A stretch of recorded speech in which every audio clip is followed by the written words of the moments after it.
आज supreme court में सुनवाई चली। पीड़िता के परिवार ने देश की सबसे बड़ी अदालत से सुरक्षा की गुहार लगाई है। परिवार चाहता है कि केस की जांच सुप्रीम कोर्ट की देखरेख में हो और ट्रायल भी दिल्ली में ही चले। यही मांग पहले दिन से परिवार कर रहा था। हालांकि सीबीआई पूरी जांच में जुटी है। सीबीआई की जांच का लगातार दायरा बढ़ता जा रहा है। बावजूद इसके परिवार ने पहली बार कहा कि कोर्ट की निगरानी से जांच हो और दूसरा मामला जांच के बाद दिल्ली में शिफ्ट किया जाए। जितेंद्र बहादुर सिंह हमारे सहयोगी जुड़ चुके हैं। जितेंद्र, कुल मिलाकर अगर देखा जाए तो परिवार अभी भी अपनी सुरक्षा को लेकर उतना संतुष्ट नहीं है।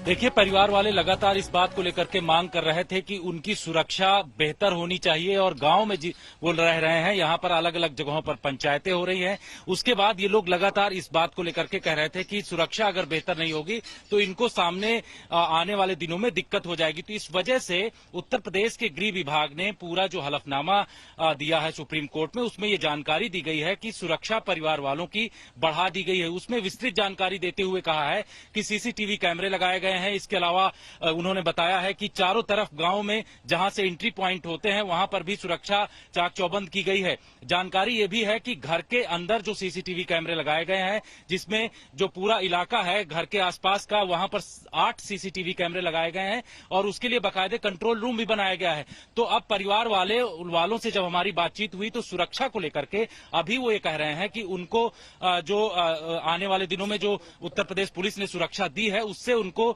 इस बात को लेकर के अब चिंता नहीं है। उत्तर प्रदेश पुलिस ने जो यहां पर व्यवस्था की है, जो पीएसी के जवान हैं 15 उनको भी लगाया गया कि जब घर के अंदर एंट्री कोई भी व्यक्ति करता है तो वहां पर पीएसी के जवान मौजूद रहते हैं। इसके अलावा मेटल डिटेक्टर भी लगाया गया है और फायर के भी इंतजाम किए गए, यानी फायर इक्विपमेंट भी घर के बाहर दिए गए हैं। तो इस तरीके की व्यवस्था यहां पर दी गई है। अब परिवार वाले ये कह रहे हैं कि जो उत्तर प्रदेश प्रशासन की तरफ से व्यवस्था है उससे वो लोग उनको किसी भी तरीके की दिक्कत नहीं है। अभी वो लोग सुरक्षा की भावना अपने अंदर देख रहे हैं। तो यही जानकारी उत्तर प्रदेश सरकार की तरफ से सुप्रीम कोर्ट में भी दी गई है और ये कहा गया है कि परिवार वालों को पूरी सुरक्षा दी जा रही है। इस समय किसी भी तरीके की कोई कोताही बरती नहीं जा रही। जितेंद्र, लेकिन इस बीच बड़ी बात की ट्रायल को लेकर जिस तरीके से पहले भी बात आई थी कि दिल्ली में होना चाहिए, यही बात वापस से दोहराई गई है। बिल्कुल, परिवार वाले ये कह रहे हैं कि सुप्रीम कोर्ट की निगरानी में सीबीआई की जांच होनी चाहिए और उनका ये कहना है तभी उनको सही तरीके से न्याय मिलेगा। साथ ही है कि जो ट्रायल है वो दिल्ली या फिर किसी दूसरे राज्य में होना चाहिए। इस तरीके की बात परिवार वालों की तरफ से लगातार कहा जा रहा है। हालांकि उत्तर प्रदेश शासन ने इस बात को लेकर के जो कोर्ट में जानकारी दी है उसके आधार पर अब आगे बढ़ना होगा कि किस तरीके से उत्तर प्रदेश शासन इस पूरे मामले को लेकर के देखती है। लेकिन वहीं अगर दूसरी तरफ बात करें तो आज सीबीआई भी इस पूरे मामले को लेकर के जांच कर रही है और इससे पहले सीबीआई ने जहां जो पीड़ित परिवार हैं उनके तमाम सदस्यों के बयान दर्ज किए हैं, तो वहीं दूसरी तरफ सीबीआई ने आज आरोपियों के भी बयान, जो उनके परिवार वाले हैं उनके बयान दर्ज किए हैं। और यही जगह है जहां पर सीबीआई की तरफ से पूरी टीम यहां पर आई थी। 10:37 पर टीम पहुंची थी। उसके बाद यहां पर आरोपियों के परिवार वालों के सभी लोगों के बयान दर्ज किए गए हैं। जानकारी ये मिली है कि आने वाले 1-2 दिनों में कोर्ट से रिमांड ली जाएगी सभी चारों आरोपियों की और उनसे भी पूछताछ की जाएगी। तो इस तरीके के कदम लगातार सीबीआई की तरफ से भी उठाए जा रहे हैं। नजर बना रहे कि जितेंद्र बहादुर सिंह, शुक्रिया आपका। फिलहाल इस पूरी जानकारी के लिए आगे बढ़ेंगे। असम से खबर है क्योंकि मदरसा पर तनातनी के बाद अब कुंभ पर राजनीति कोहराम शुरू हो गया है। कांग्रेस नेता उदित राज ने कुंभ पर सरकारी खर्च पर सवाल उठाया तो बीजेपी ने भी पलटवार कर दिया है। जो जनतंत्र के अंदर जो राज्य की अवधारणा है, सरकार की अवधारणा है कि सरकार का कोई अपना धर्म नहीं है और सरकार को किसी भी धार्मिक कृत्य या पूजा पाठ, कर्मकांड या किसी पर्टिकुलर रिलीजन की टीचिंग या प्रीचिंग के लिए दूर रहना चाहिए, फंड नहीं करना चाहिए। तो सबके लिए एक बराबर मापदंड होना चाहिए। और जो जनतंत्र है इसकी अवधारणा यूरोप से आई। ऑफ कोर्स ब्रिटिश काल में स्टार्टिंग हुई, विवाल भी हो रही है। तो एक वेलफेयर स्टेट है, तो वेलफेयर स्टेट का कंसेप्ट ही है कि उसका रिलीजन से सेपरेशन है। Political power is separate from religious power. तो ये इस कंटेक्स्ट में मैंने बोला कि सबका बराबर ट्रीट करो। कांग्रेस के राष्ट्रीय प्रवक्ता के इस बयान से कांग्रेस का चरित्र देश के सामने आ गया कि हिंदुस्तान की संस्कृति, जो हमारी सनातनी संस्कृति है, उसको मिटाने की एक साजिश जो इनके मन में थी, आज वो जबान पर आ गई। क्योंकि ये सरकार से बाहर चले गए, देश की जनता ने इनको बाहर कर दिया इन्हीं सब कृत की वजह से। और अगर ये सरकार में रहते तो इनका अगला एजेंडा ये था कि ये हमारी हिंदू संस्कृति को खत्म करने के लिए इस तरह के काम सरकार की आड़ में करते। और अब दिल्ली की हवा की बात कर लेंगे, क्योंकि दम घुटने लगा है। जी हां, दिल्ली की आबो हवा खराब होने लगी है, लेकिन बढ़ते प्रदूषण को लेकर केंद्र और केजरीवाल सरकार अब आमने सामने आ गए हैं। केंद्रीय वन पर्यावरण मंत्री प्रकाश जावड़ेकर ने कहा है कि पराली जलाने से सिर्फ 4% प्रदूषण बढ़ता है, इसीलिए दिल्ली सरकार बहानेबाजी न करे। पंजाब सरकार को ध्यान देना चाहिए कि वहां पराली ज्यादा न जले, लेकिन इसके साथ साथ पराली का आज का पोल्यूशन का लोड 10% है, 3%। अभी तो केवल 4% लोड पराली का है, तो 96% प्रदूषण लोकल फैक्टर्स से है। जो पराली जलने की वजह से धुआं दिल्ली आ रहा है, उसके बारे में तो हम कुछ नहीं कर सकते, लेकिन दिल्ली में अपने पोल्यूशन को इस वक्त कम करने के लिए जो जो कदम हम उठा सकते हैं वो सभी कदम उठाने चाहिए। और अब बात बाढ़ और बारिश की, क्योंकि बीती रात मुंबई के कई इलाकों में बारिश हुई और बारिश के चलते कई इलाकों में पानी भर गया। मुंबई की 5 अलग अलग इलाकों की तस्वीरें हम आपको दिखा रहे हैं। उससे पहले 3 तस्वीरें देखिए, और साथ ही साथ किस तरीके से हर इलाके में पानी भरा हुआ है। भायखला, हिंदमाता, कुर्ला, किंग सर्कल, तमाम ऐसे इलाके जहां पर बारिश के बाद जल जमाव से मुसीबत बढ़ गई।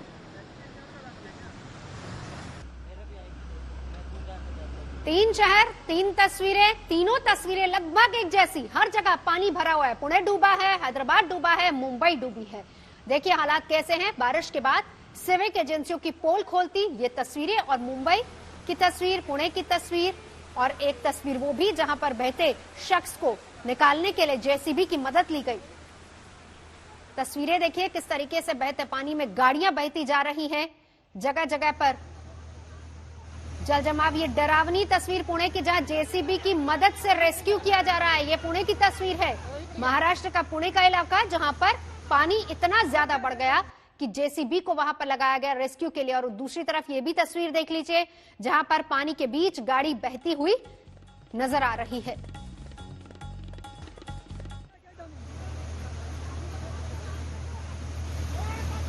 भारी बारिश के बाद हालात किस कदर खराब हो गए पूरे इलाकों में, ये भी हम आपको दिखा रहे हैं। पुणे में देखिए जेसीबी को लगाया गया राहत और बचाव के काम के लिए। वहीं दूसरी तरफ हैदराबाद से भी कुछ इसी तरह की तस्वीरें आ रही हैं। कमर से ऊपर तक पानी भरा है, और इस बीच लोग परेशान हो रहे हैं। बड़ी कारें फंसी हुई हैं। और ये एक और तस्वीर, एनडीआरएफ की टीमें लगातार रेस्क्यू कर रही हैं। फंसे हुए लोगों को बाहर निकालने की कोशिश की जा रही है। कहीं कारें बह रही हैं, कहीं जिंदगियां फंसी हुई हैं, कहीं जेसीबी को लगाया गया, कहीं रिहायशी इलाकों में नाव चल रही है। हम इस समय नदीम कॉलोनी एरिया में हैं। नदीम कॉलोनी तोली चौकी जो लोकेलिटी है, बिल्कुल शहर के मध्य का हिस्सा है। यहाँ की ये हालात हैं, आप देख सकते हैं। ये पूरे रेजिडेंशियल एरिया, और किस तरीके से कार तक पूरी की पूरी डूबी हुई है। अब बारिश के थमे हुए 24 घंटे से ज्यादा का वक्त हो चुका है, लेकिन अभी भी हालात यहाँ पर ऐसे ही हैं। सिर्फ एक कार नहीं, कई सारी कारें वो यहाँ डूबी हुई हैं। लोग फंसे हुए हैं घरों में अभी भी, और उनको निकालने का काम एनडीआरएफ के लोग कर रहे हैं। यहाँ पर कमर से ज्यादा पानी है, कई कारें पूरी तरीके से डूबी हुई है। पूरा रेजिडेंशियल एरिया पूरी तरीके से, जो बारिश के बाद फ्लड जैसे हालात पैदा हुए उससे पूरी तरीके से प्रभावित एरिया है हैदराबाद का। हम ये जो नदीम कॉलोनी एरिया है, बिल्कुल शहर के मध्य में है। गोलकुंडा फोर्ट और उससे सटा हुआ लेक है। उस लेक का पूरा पानी ब्रीच कर इस पूरे रेजिडेंशियल एरिया में आ गया, और सिर्फ इस नदीम कॉलोनी की ये हालात नहीं है।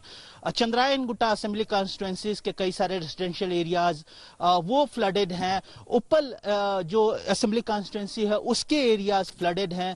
ऐसे अलग अलग हिस्सों में हजारों की तादाद में 24 घंटे के बाद भी लोग बाढ़ की से आई मुसीबत के कारण परेशान हैं। कैमरा पर्सन दामोदर के साथ आशीष, आज तक, हैदराबाद। ज्वेलरी का एक मशहूर बड़ा नाम तनिष्क अपने विज्ञापन को लेकर विवादों में घिर गया। विज्ञापन में एक हिंदू महिला को मुस्लिम परिवार में बहू के रूप में दिखाया गया और इसके बाद विज्ञापन की नीयत को लेकर सवाल उठे। नौबत ये आ गई कि कंपनी को अपना विज्ञापन वापस लेना पड़ा। एक से दूजा सिरा जोड़ लेंगे, एक बंधन बुनते जाएंगे। माँ, ये रस्म तो आपके घर पे होती भी नहीं है ना? पर बिटिया को खुश रखने की रस्म तो हर घर में होती है ना। बात तो एक करने की हो रही थी, लेकिन तनिष्क ज्वेलरी के इस विज्ञापन ने मानो बंटवारा ही कर दिया। कोरोना के दौर में सुस्त पड़े बाजार को त्योहारों से पहले चमकाने की कोशिश में ये विज्ञापन फिल्म जारी की गई थी। मकसद था लोगों की भावनाएं जोर मारे, एकता की थाली में परोसी गई मोहब्बत की रेसिपी देखकर ग्राहक निहाल हो जाएं और सूने पड़े शोरूम दुकानों में फिर से रौनक लौट आए। लेकिन दांव एकदम उल्टा पड़ गया। कंपनी को न सिर्फ विज्ञापन वापस लेना पड़ा, बल्कि लाखों करोड़ों लोगों की नाराजगी उठानी पड़ी। सो अलग आखिर ऐसा क्या है इस विज्ञापन में जो इस कदर बवाल मच गया? समझिए। एक बंधन बुनते जाएंगे। माँ, ये रस्म तो आपके घर पे होती भी नहीं है ना? पर बिटिया को खुश रखने की रस्म तो हर घर में होती है ना। विज्ञापन फिल्म में एक परिवार में गोद भराई की रस्म दिखाई जा रही है। मां बनने जा रही महिला को हिंदू दिखाया गया है, जबकि उसका ससुराल वालों का धर्म मुस्लिम है। ये भी संदेश दिया जा रहा है कि गोद भराई की रस्म मुस्लिम परिवारों में नहीं होती, लेकिन महिला के ससुराल ने अपनी हिंदू बहू के लिए खास तौर पर गोद भराई की तैयारी की है।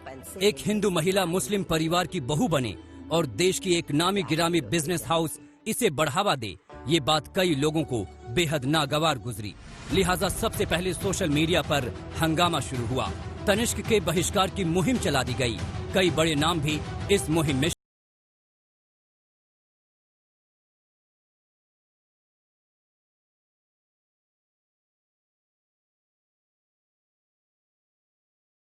विज्ञापन कई स्तरों पर गलत है।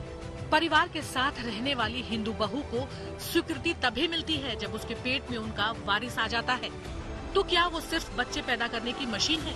ये सिर्फ लव जिहाद को बढ़ावा नहीं दे रहा, बल्कि लिंग भेद करने वाला भी है। हिंदू के तौर पर हमें सतर्क रहना होगा कि ये रचनात्मक आतंकवादी हमारे दिमाग में क्या भर रहे हैं। वो हर बात जो हमें बताई जा रही है उसका नतीजा क्या होगा, इसका हमें विश्लेषण और आकलन करना होगा। हम अपनी सभ्यता इसी तरीके से बचा सकते हैं। सोशल मीडिया पर छिड़ा संग्राम जमीन पर भी उतरा।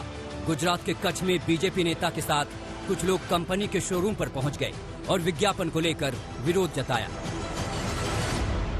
आप ऐसी एड बनाओ, वो उसका जो भी परिणाम आएगा वो आपके ऊपर है। उसके बाद में मैंने उनको बोला, आप कच्छ जिला में ये एक ही शोरूम है तनिष्क का जो गांधीधाम में है, आप ये शोरूम के बाहर बोर्ड मार दो कि भाई ये सुबह से शाम तक जो एड चल रही है वो हमको भी शर्मजनक लग रही है और हम तनिष्क गांधीधाम पूरी जनता हिंदू समाज कच्छ जिला की माफ़ी मांगते हैं। और उन्होंने लगा दी और फिर मैं वहाँ से चला गया। उनको कुछ माफ़ीनामा चाहिए था, उसके लिए वो लोग आए थे स्टोर पे और माफ़ीनामा हमसे मांग रहे थे, जो कि कंपनी ने अभी प्रोड्यूस कर दिया। लेकिन हमला तो नहीं हुआ ना?